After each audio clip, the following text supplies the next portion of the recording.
but that's kind of like, then the first generation were kind of a little bit confused maybe because they had no time, no model, no time or energy had been given to helping them figure out how to show up as a couple, how to show up as a family.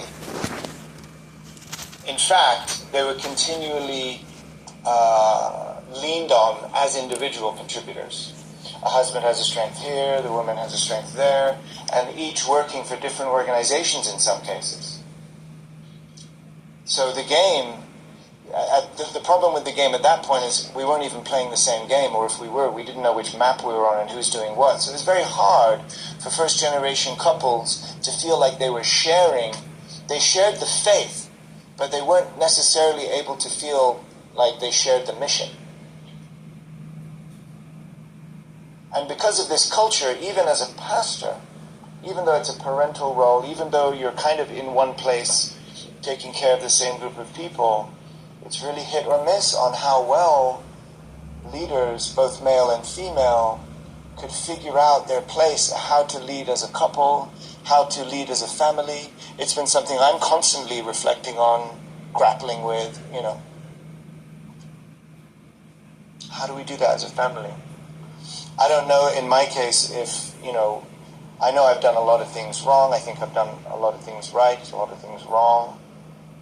I remember it was 2014, right, when Cranes Club was launched, I think 2014, right? And we all went out to Vegas, right? And then Mother had brought, I don't know how many, like 20, or it was a bunch of Koreans in red t-shirts that came over to witness. Do you remember, Akira-san? Yes. Yeah. So I think it was December 18, like all the events were pretty much done. And I was having a chit-chat with Reverend Rendell.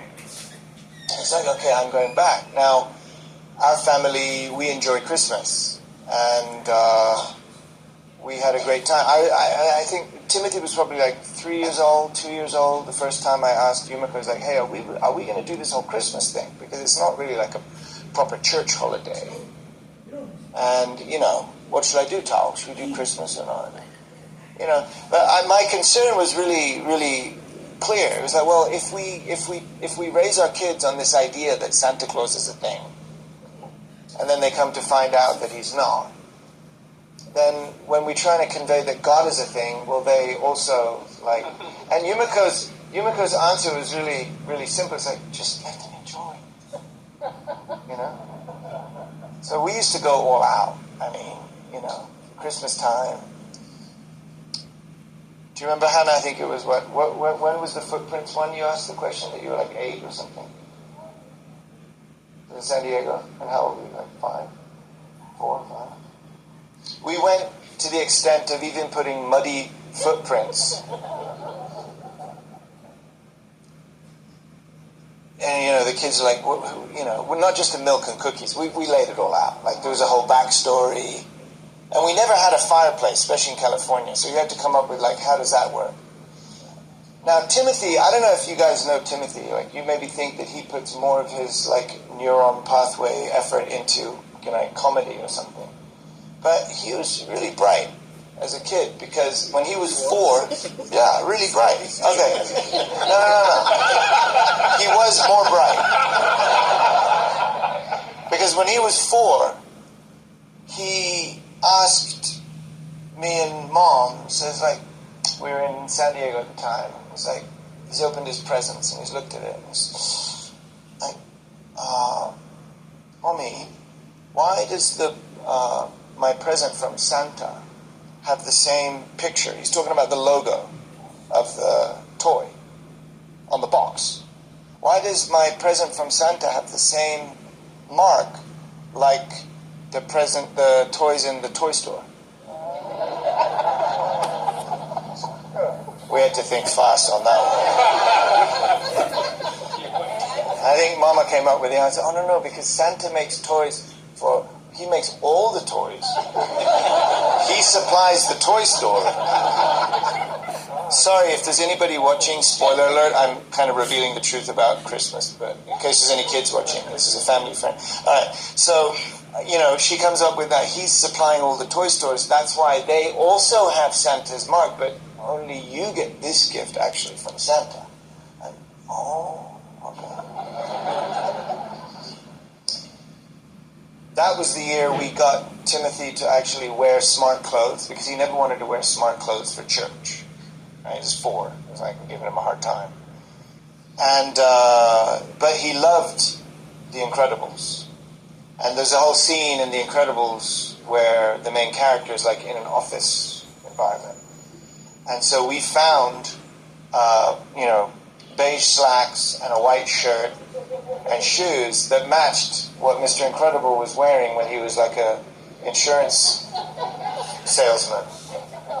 And Yumiko cut out the Incredibles logo from a cereal box or something, and it made it look like the tag from the store, like it's a professional thing. Like that's where we were at. Like really, like we're really into it. Every child every year got a letter from Santa. Do you remember, Hannah? You got a handwritten letter from Santa who somehow knew everything about you. Yeah. But we really got into it. And I'm like, well, Yumiko, we can't make it the same kind of writing. They're going to catch on. So really into it. So anyway, this was what it was like. But then I became, a leader, more and more. And by the time we were in December 18, 2024, Reverend Rendell's looking at me and saying, hey, you did a great job. I can't even remember what I did. But, great job. But, Mother's still here. I think we're going to need you to come back. Come back and do what? You're going to need to lead the witnessing team. What do you mean lead the witnessing? Yeah, Mother's got like 20, 30, 40, I don't know. They were like bodyguards, like, do you remember that time we were doing that dance all the time? Jump, but bounce. You got to lead this team of bounce hooligans to do like witnessing. They're going to save America. They're going to awaken Korea. So you got to lead this team. We're working with the Akita's couple and local leaders. So we have to come back and do this. I'm like, but Reverend Rendell, it's like Christmas in 7 days. It's like we're in like 5 days at that point. He's like, yeah, I think you're going to need to come back. So I went back to New Jersey and told Yumiko what's going on, and it's like, this is exactly what I didn't want to happen, because those days were really important to us. I got all 3 kids on the couch.